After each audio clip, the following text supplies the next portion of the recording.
Assalamualaikum, magandang gabi po sa atin lahat.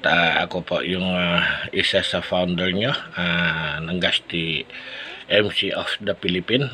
Katatawag ko lang po sa ating isang founder, si Founder Oliver, at sa ating presidente, si Kuya Ben at si Kuya Bash, chairman natin, at ang ating isang founder staff na si Mike Badirino. So, alam nyo po, itong Gasti na to, although hindi wala po tayong Christmas party, pero may mga year-in party tayo. Yung bagong taon, papasok na naman sa atin, no? So, sa year 2005. So, naiset na namin po yung natin, year-in party natin, itong 28 Saturday sa may swimming pool, sa may hilltop, doon malapit kay na founder staff. So, bring and share na po tayo.